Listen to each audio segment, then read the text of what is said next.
사도신교로 신앙 고백하심으로 새벽 기도회를 시작하도록 하겠습니다.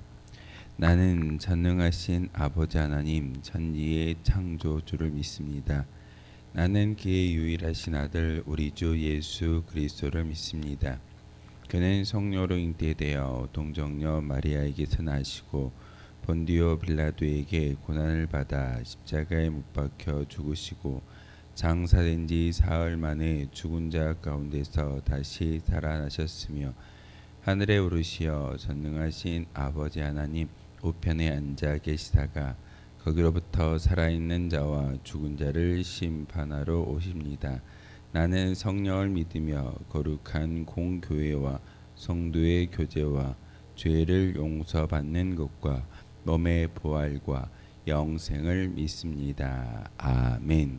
찬송가 191장 함께 찬양하겠습니다. 찬송가 191장입니다.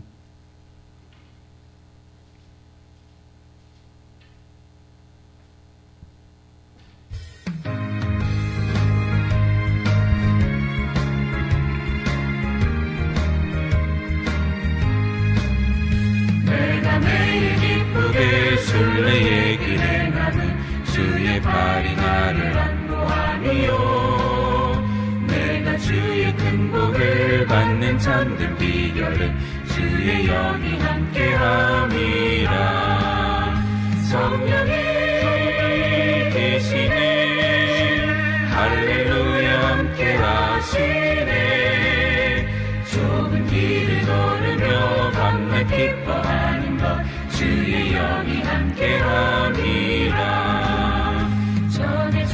빠져서 평안함이 없을 때 예수 십자가의 공로 힘입어 그 발 아래 엎드려 참된 평화 얻으면 주의 영이 함께함이라. 성령이 계시네 할렐루야 함께하시네.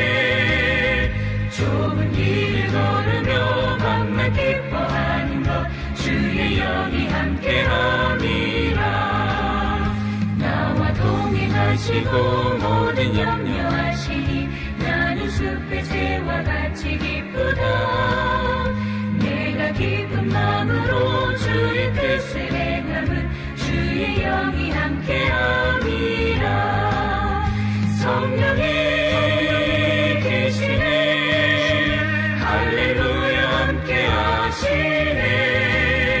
좁은 길을 걸으며 밤낮 기뻐하는 것 주의 영이 함께함이라.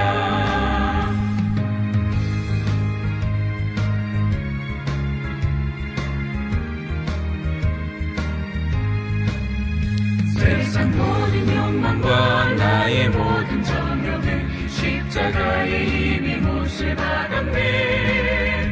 어두운 밤이 지나고 무거운 짐 벗으니 주의 영이 함께함이라. 성령이 계시네 할렐루야 함께하시네. 좁은 길을 걸으며 밤낮 기뻐하는 것 주의 영이 함께함이라. 아멘. 함께 보실 하나님의 말씀은 요한복음 14장 15절에서 24절까지의 말씀을 보겠습니다. 요한복음 14장 15절에서 24절까지의 말씀입니다. 한 절씩 교독으로 말씀 받들어 읽겠습니다. 요한복음 14장 15절에서 24절까지의 말씀입니다. 너희가 나를 사랑하면 나의 계명을 지키리라.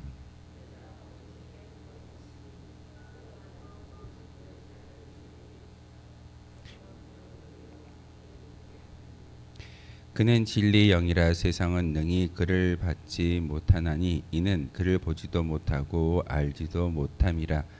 그러나 너희는 그를 아나니 그는 너희와 함께 거하심이요 또 너희 속에 계시겠음이라.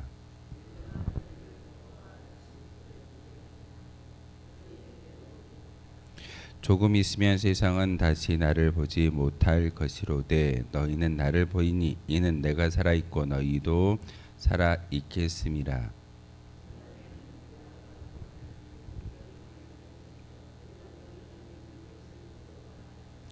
나의 계명을 지키는 자라야 나를 사랑하는 자니 나를 사랑하는 자는 내 아버지께 사랑을 받을 것이요 나도 그를 사랑하여 그에게 나를 나타내리라.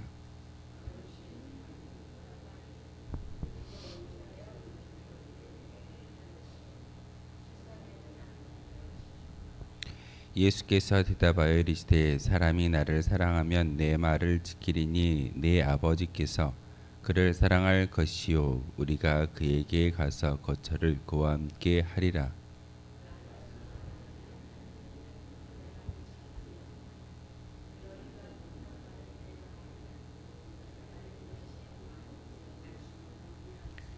아멘. 요한복음 14장의 말씀은 두려움에 떨고 있는 제자들에게 다시금 그 두려움을 이길 수 있는 믿음을 가지라고 권면의 말씀을 주고 있습니다. 앞으로 요한복음 15장 이후에 나와 있는 그 다락방에서 예수님께서 여러 사람들에게 말했던 것이 아니라 예수님의 제자들에게 특별히 하나님의 나라와 하나님의 율법 그리고 말씀을 가르쳐 주시는 다락방 강화, 다락방 설교라고 이야기하는 그 내용이 계속 진행되어질진데 먼저는 두려움에 떨고 있는 예수님의 제자들에게 내가 너희와 함께 거한 것이 지금까지이지만 얼마 있지 않으면 내가 죽음을 당할 것이고 그리고 다시 너희에게 돌아올 것이다 라고 말씀을 전하고 있습니다. 예수님께서 떠남으로 인해서 죽음으로 인해서 제자들에게 어떤 근심거리를 주고 있지만 그럼에도 불구하고 오늘 말씀을 통해 너희가 나를 사랑하면 나의 계명을 지킨다라고 말하고 있습니다. 예수님을 사랑하는 그 모습 가운데 가장 첫 번째 증거는 제자들이 예수님의 말씀을 그대로 지켜 행하는 모습이다라고 말하고 있습니다. 15절의 말씀을 다시 한번 해석한다면 너희가 나를 사랑하면 나의 계명을 지킨다라는 말을 거꾸로 우리가 이야기하게 된다면 예수 그리스도의 계명을 지키는 자라야 예수님을 사랑할 수 있다라고 말할 수 있습니다. 예수님께서 오늘 15절의 말씀을 통해서 우리에게 이야기하는 것은 진정한 믿음의 고백과 사랑은 바로 예수님께서 가르쳐 주셨던 모든 것들을 지켜 행하는 것입니다. 예수님이 산상순을 통해서 하나님 나라의 백성은 이렇게 살아야 돼라고 우리에게 가르침을 주셨고 또한 7가지의 표적을 보여주시는 것은 예수님을 믿게 하기 위한 하나님의 뜻이었음을 오늘 본문을 통해서 분명하게 말하고 있습니다. 지금 두려움에 떨고 있는 제자들에게 예수님께서 말씀하셨던 가장 주된 요인은 다시 너희에게 돌아올 거야. 그리고 너희와 함께 있겠다라고 말하고 있습니다. 또한 세상의 많은 사람들은 예수님의 그 모습을 바라보지 못하고 예수님과 함께 거하지 못하지만 나는 너희와 함께 거하게 될 것이고 너희 안에 곧 내 안에 너희가 있을 것이고 너희 안에 내가 거주하며 하나님을 따를 수 있는 믿음의 고백으로 살아가게 될 것이다 라고 상호 내주의 말씀을 전하고 있습니다. 어려운 이야기이고 이해되지 않는 말이기도 합니다. 하지만 그 말을 이해되고 믿을 수 있는 것은 나의 지식이 아니라 나와 함께 하시는 성령님을 통해서 이 모든 것들이 믿어질 수 있다라는 그런 의미를 예수님께서 말하고 있습니다. 예수님은 오늘 14장의 말씀을 통해서 다시 너희에게 오겠다라는 말씀을 3가지의 의미를 가지고 전하였다라고 제가 말씀을 드렸습니다. 첫 번째는 부활의 모습과 두 번째는 성령의 모습과 다시금 재림의 모습으로 너희 가운데 다시 오겠다라는 말씀을 주고 있지만 오늘 우리가 읽었던 15절에서 24절의 말씀은 주님은 다시 온다라는 그 말씀 가운데 진정한 의미가 무엇인지를 자세하게 구체적으로 표현하는 그런 말씀이기도 합니다. 15절에서 24절의 말씀, 주님은 다시 오신다라는 말씀 가운데 첫 번째는 바로 성령님을 통해서 다시 오심을 느끼게 하고 알게 하겠다라고 15절에서 17절의 말씀을 통해서 이야기하고 있습니다. 16절에 내가 아버지께 구하겠으니 그가 또 다른 보혜사를 너희에게 주사 영원토록 너희와 함께 있게 하겠다라고 말하고 있습니다. 여기서 우리가 주목해야 될 그런 단어가 있는데 또 다른 보혜사라고 말하고 있습니다. 예수님께서 또 다른 보혜사라고 말씀하시는 것은 바로 예수 그리스도 자체가 보혜사이심을 증명하는 말이기도 합니다. 내가 너희와 함께하고 있기 때문에 너희의 보혜사가 될 수 있어. 바로 예수님은 우리의 보혜사가 되어주시고, 보혜사는 변호인, 지원자, 위로자, 진리의 영을 말하는 대표적인 말씀입니다. 우리는 보혜사 그러면 성령님만을 이야기한다라고 생각하는 그런 잘못된 지식이 있지만, 진정한 보혜사는 바로 예수 그리스도가 우리의 진정한 보혜사 되십니다. 그래서 16절의 말씀을 통해서 예수님께서 내가 아버지께 구하겠으니, 하나님께서, 아버지께서 또 다른 보혜사를 제자들에게 보내주시겠다라고 말하고 있습니다. 이것은 바로 보혜사 되어주신 예수님이 제자들과 3년의 공생애를 함께하고 있지만, 바로 예수님께서 저 십자가의 수단과 고난을 당하고 하늘 보좌에 다시 입성하시는 그날, 하나님께 간절한 간청과 기도를 통하여서 또 다른 보혜사 성령님을 우리에게 보내주시겠다라고 말씀하고 있습니다. 그러면서 그 성령님은 단지 잠깐의 모습으로 우리와 함께하는 것이 아니라 우리가 천국에 가는 그날까지, 오늘 본문을 통해 분명히 말씀하고 있는 것은 영원토록 우리와 함께 하시겠다라는 그런 축복의 메시지를 주고 계십니다. 우리가 하나님을 떠나고 우리가 하나님을 잊어버리는 것이지, 하나님은 절대 보혜사 되시는 성령님이 우리와 함께 영원토록 우리와 내주하신다라는 것을 오늘 말씀을 통해서 우리에게 가르쳐주고 있습니다. 바로 그 성령님은 바로 진리의 영이라 세상은 능히 그를 받지 못하나니 이는 그를 보지도 못하고 알지도 못함이라. 그러나 너희는 그를 아나니 그는 너희와 함께 거하시며 또 너희 속에 계시겠다라고 말하고 있습니다. 성령님은 예수님께서 말씀하신 그대로 예수님께서 승천하신 이후에 열심히 마가의 다락방에서 120명의 제자들이 기도하기에 힘썼더니 성령의 충만함이 그들에게 임하여졌고, 그 순간 모든 것들이 깨달아 알 수 있는, 그리고 예수님의 그 죽음과 순환이 어떤 의미인지를 바르게 알게 되는 것이 바로 진리의 영 되신 성령님이 제자들 가운데 임하는 그 순간입니다. 우리도 바로 그 성령님의 임재를 경험하기 때문에 이렇게 나와서 예배하고 말씀을 통해서 예수님을 믿을 수 있는 믿음이 우리 가운데 주어진다라는 사실입니다. 내가 믿는 것이 아닙니다. 바로 성령님이 우리와 함께 하심으로 우리의 보혜사가 되어주시고 우리의 위로자가 되어주시고 우리의 변호자가 되어주심으로 바로 우리는 그 진리의 영 되신 성령님과 함께 영원토록 살아갈 수 있는 그 은혜가 있기에 우리는 진리의 영 되신 성령님을 통해서 예수 그리스도를 믿을 수 있는 믿음이 우리 가운데 생겨나게 되는 것입니다. 그래서 오늘 예수님께서 두려움에 떨고 있는 제자들에게 내가 다시 오겠다라는 말씀 가운데 첫 번째 성령을 이야기하고 있습니다. 두 번째로는 바로 부활의 모습을 제자들에게 보여주겠다라고 말씀으로 이야기하고 계시는데, 바로 18절에서 20절의 말씀을 통해서 부활하신 예수님의 모습을 제자들에게 보여주겠다라고 말하고 있습니다. 18절에 보면 내가 너희를 고아와 같이 버려두지 아니하고 너희에게로 오리라라고 말씀하고 있습니다. 사실 2000년 전 예수님이 살고 있는 그 당시에 고아와 과부는 많은 사람들의 도움을 받아야 할 그런 위치입니다. 제자들을 고아와 같이 버려두지 않는다라는 것은 사실 제자들을 떠나서 스승을 잃어버리는 그런 제자들은 고아와 같은 그런 어려움을 당하게 될진데, 내가 너희를 그저 고아와 같이 버려두지 아니하고 다시 부활한 몸을 가지고 너희들을 찾아오겠다라는 귀한 말씀이 오늘 18절의 말씀입니다. 너희를 고아와 같이 버려두지 않겠다라는 것은 직접 내가 찾아와서 너희들의 심령 가운데 이제는 두려움이 아니라 스승을 잃어버린 제자의 모습이 아니라 스승과 영원히 함께할 수 있는 제자의 모습으로 너희들에게 큰 힘과 용기를 돋우어 주겠다라는 말씀이 오늘 18절의 이야기입니다. 그러면서 19절의 말씀을 통해서 조금 있으면 세상은 다시 나를 보지 못한다라는 말씀을 전하고 있습니다.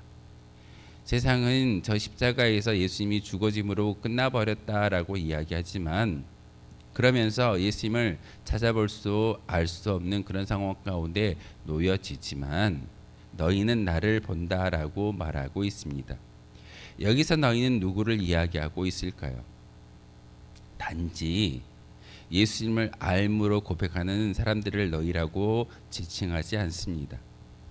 지금 다락방에서 가룟 유다를 제외한 11명의 제자들과 함께 말씀을 나누고 있는데 너희는 나를 보게 될 것이다 라고 이야기하는 것은 진정한 예수님의 제자만이 예수님을 바라볼 수 있고 또한 예수님을 경험할 수 있다라는 그런 말씀을 제자들에게 또한 우리들에게 전하고 있습니다.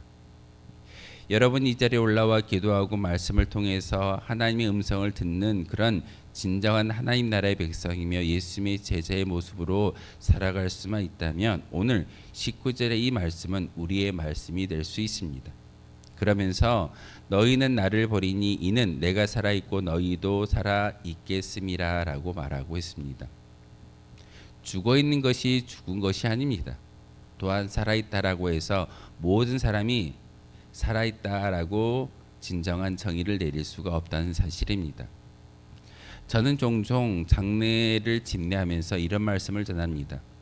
여러분, 장례의 주인공이 바로 이 자리 앞에 놓여 있는 그런 관 속에 있는 사람이라고 생각하지만 진정한 주인이 누구이겠습니까?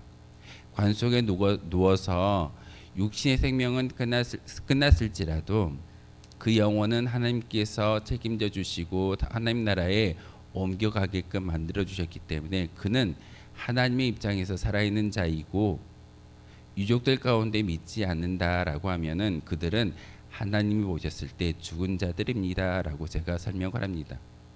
오늘 19절에 나와 있는 또한 20절에 나와 있는 이 말씀이 바로 동일한 말씀일 줄 압니다. 분명히 우린 살아있다라고 이야기하지만 하나님을 모르고 예수님을 섬기지 아니한다면 진정한 삶이 아니고 영원한 생명이 우리 가운데 없을 수도 있습니다. 하지만 인간의 생명이 다한 그런 육신의 몸을 가지고 있다 할지라도 하나님을 믿는 믿음의 고백이 있다면 영원한 삶, 바로 하나님이 그 안에 내주하시고 또한 영원한 생명이 그 가운데 보장되어져 있음을 우리는 잘 알고 있기에 바로 19절에 이 말씀이 우리에게 축복의 말씀이 되는 것이고 또한 위로의 말씀이 될 수 있다는 사실입니다. 제자들이 지금 무엇 때문에 두려움에 떨고 있던가요? 스승이었던 예수님이 떠나겠다. 그리고 그 떠남이 죽음이라는 사실을 그들이 알았기 때문에 두려워하는 모습으로 있습니다. 하지만 예수님은 오늘 19절의 말씀을 통해서 너희는 나를 보게 될 것이다. 부활한 예수님의 몸을 보게 될 것이고 그리고 내가 살아있기 때문에 너희도 살아있다라고 말하고 있습니다. 예수님의 제자들, 특별히 사도 바울을 통한 많은 제자들이 순교의 길을 걸어갈 수 있었던 진정한 의미가 무엇입니까? 이 세상에서의 육신의 죽음을 감당한다 할지라도 영원한 생명을 보장하시는 예수님이 그들과 함께 있기에 순교라는 길을 그리고 그 죽음이라는 관문을 뛰어넘을 수 있는 믿음을 우리에게 보여주고 있다는 사실입니다. 바로 19절의 말씀이 그들 가운데 불변의 진리이기 때문에 바로 그 믿음을 가지고 예수님께로 나아가며 또한 목숨을 철저히 하나님을 위해서 내어 바칠 수 있는 그런 믿음의 고백이 순교자들의 삶이었음을 우리는 알 수가 있습니다. 그러면서 20절의 말씀을 통해서 그날에는 내가 아버지 안에 너희가 내 안에 내가 너희 안에 있을 것을 너희가 알게 되겠다라고 20절의 말씀을 통해서 상호 내주의 말씀을 다시 한번 우리에게 이야기하고 있습니다. 이 말씀을 갈라디아서 2장 20절의 말씀을 통해 사도 바울은 이렇게 표현합니다. 바로 십자가상에서 우리가 이미 죽어졌으나 나를 통하여 예수 그리스도께서 사신 바 되어졌고 이제는 내가 사는 것이 아니요 나를 통하여 예수님께서 사신다라고 말하고 있습니다. 바로 상호 내주의 그 예수님의 말씀을 잘 깨달아 알았던 사도 바울이 갈라디아 교인들에게 편지하는 내용 가운데 기록하는 귀한 믿음의 고백이 바로 2장 20절의 말씀입니다. 20절의 말씀을 우리가 믿고 고백하며 또한 그 믿음이 확고하다면 우리는 기뻐하며 감사함으로 예배를 드릴 수가 있다는 사실입니다. 사순절 절기를 살아가는 우리 삶 가운데 기쁨의 부활절을 맞이합시다라고 제가 말씀을 드렸습니다. 기쁨의 부활절을 맞이할 수 있는 것은 바로 내 안에 살아계신 예수님을 경험할 때만이 기쁨의 부활절을 맞이할 수 있는 것이지, 이 믿음이 없다면 단지 해마다 다가오는 해마다 반복되어지는 그런 부활절의 행사로 끝나버릴 수도 있습니다. 하지만 예수님은 오늘 20절의 말씀을 통해서 다시 한번 우리의 심령 가운데 함께 하시는 영원히 거하시는 그 예수님을 우리에게 말하고 있습니다. 그리고 21절에서 24절의 말씀을 통해서 다시 너희에게 돌아오겠다라는 그 말씀 가운데 특별히 말씀을 통하여 너희와 함께 하겠다라는 그런 음성을 예수님께서 21절과 24절의 말씀을 통해서 다시금 이야기하고 있습니다. 나의 계명을 지키는 자라야 나를 사랑하는 자니 나를 사랑하는 자는 내 아버지께 사랑을 받을 것이요 나도 그를 사랑하여 그에게 나를 나타낸다라고 말하고 있습니다. 조금 어려운 요절이고 말씀이기도 합니다. 중요한 것은 우리가 말씀을 읽을 때마다 그 계명을 지키고자 사랑하고자 애쓰고 믿음의 고백을 드릴 수만 있다면 그 말씀을 통해서 예수님을 기억할 수 있게 되는 것이고 살아있는 예수님에 대해서 믿을 수 있다는 사실입니다. 우리에게 들려져 있는 귀한 성경이라는 이 말씀을 통해서 살아계신 예수님의 그 행적을 다시금 깨달아 알 수 있게 되는 겁니다. 그러기에 너희에게 다시 돌아오겠다라는 그 말씀 가운데 특별히 우리가 들고 있는 여러분이 읽고 묵상하는 이 성경의 말씀을 통해서 예수님은 다시 우리에게 돌아오셨고 또한 우리가 이 말씀을 통해 넉넉히 세상을 이길 수 있는 믿음의 고백이 바로 이 성경에 기록되어져 있는 하나님의 말씀입니다. 그런데 예수님의 제자였던 유다, 가룟시아인 다른 유다가 예수님께 질문합니다. 자기를 우리에게 나타내시고 세상에는 아니하시려 하나이까라는 이 말씀은 예수님 우리에게는 보이시는데 왜 세상에는 보이지 아니하십니까? 라는 그런 질문을 예수님께 하고 있습니다. 그 질문에 대한 답이 23절과 24절의 이야기입니다.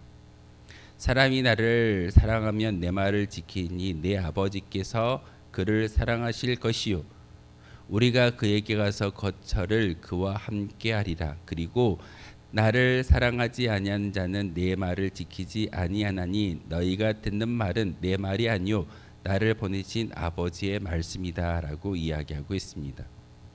성경에 대한 하나님의 말씀에 대한 의미를 다시 한번 깨닫게 하는 귀한 예수님의 증언입니다.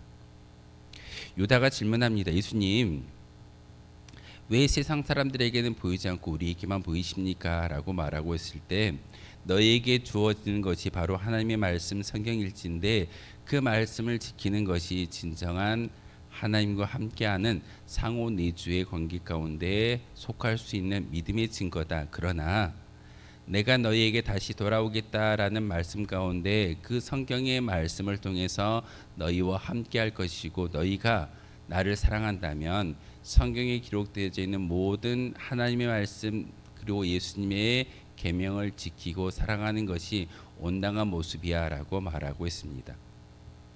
사랑하는 성도 여러분, 성경을 읽을 때마다 또한 예수님께서 우리에게 말씀하셨던 그 말씀을 얼마나 사랑하고 지키고자 애쓰고 계십니까? 진정한 예수님의 제자라고 한다면 이 말씀 하나하나가 우리에게 다시 되돌아오신, 우리에게 찾아와 주신 성경의 말씀을 통해 살아 계신 예수님의 음성을 들을 수 있고 그 음성을 믿고 따르며 사랑할 수 있는 것이 진정한 우리의 모습이어야 합니다. 그럼으로써 이 세상 가운데 종종 어려움을 만나고 고난 때문에 두려움이 있다 할지라도 제자들처럼 예수님은 그 제자들에게 다시 돌아오겠다라는 말씀을 세 가지로 이야기하고 있습니다. 성령의 내주하심으로, 또한 부활의 몸을 우리에게 보여주시는 사건과 여러분이 들고 있는 성경을 통해서 예수님이 다시 돌아오겠다라는 이 말씀을 마음에 새기며 살아갈 때 우리는 이 세상 가운데서 두려워하거나 놀라거나 또한 낙심하지 아니하고 더 강건한 믿음의 고백자로서 예수님의 제자의 삶을 살아갈 수 있게 될 줄 믿습니다. 사순절 절기 가운데 특별히 오늘 우리에게 다시 돌아오시겠다라고 말씀하셨던 예수님의 이 말씀을 마음속에 새기며 기도할 수 있는 저와 여러분 되어 주시기를 주님의 이름으로 소망하겠습니다. 기도하겠습니다. 좋으신 하나님, 참으로 감사를 드립니다. 오늘 말씀을 통해서 우리에게 다시 오시겠다라고 말씀하셨던 예수님의 말씀을 우리의 심령 가운데 새기며 믿음의 고백을 담게 하시오니 참으로 감사를 드립니다. 내가 너희 안에, 너희가 내 안에 함께 거하겠다라는 그 예수님의 말씀을 다시금 새길 수 있게 도와주시고 우리와 영원토록 함께 하시는 성령의 내주하심을 경험하며 믿음의 고백으로 따라갈 수 있는 저희들 되기를 소망합니다. 경건한 사람은 예수 그리스도와 하나님의 말씀과 계명을 다 지키는 자가 경건한 자라고 오늘 말씀을 통해서 깨닫게 하셨사오니, 하나님 말씀을 읽을 때마다 예수님의 그 명령을 생각할 때마다 그 명령을 잘 지키며 하나님과 예수님과 성령님을 사랑할 수 있는 믿음의 고백자로서 저희들을 바꿔주시고 인쳐 주시옵소서. 그리함으로써 오늘 하루도 하나님의 뜻대로 온전히 쓰임받게 하시고 우리의 삶을 통해 하나님의 영화롭게 할 수 있는 거룩한 주의 도구가 바로 우리가 되기를 소망합니다.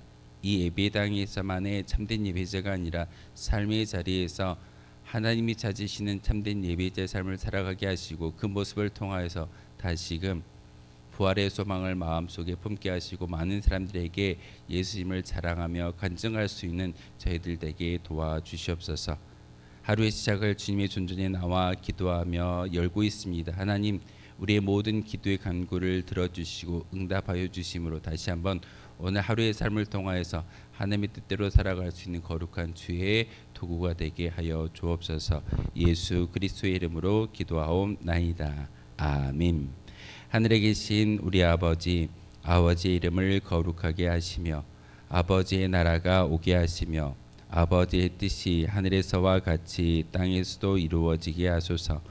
오늘 우리에게 일용할 양식을 주시고 우리가 우리에게 잘못한 사람을 용서하여 준 것 같이 우리 죄를 용서하여 주시고 우리를 시험에 빠지지 않게 하시고 악에서 구하소서.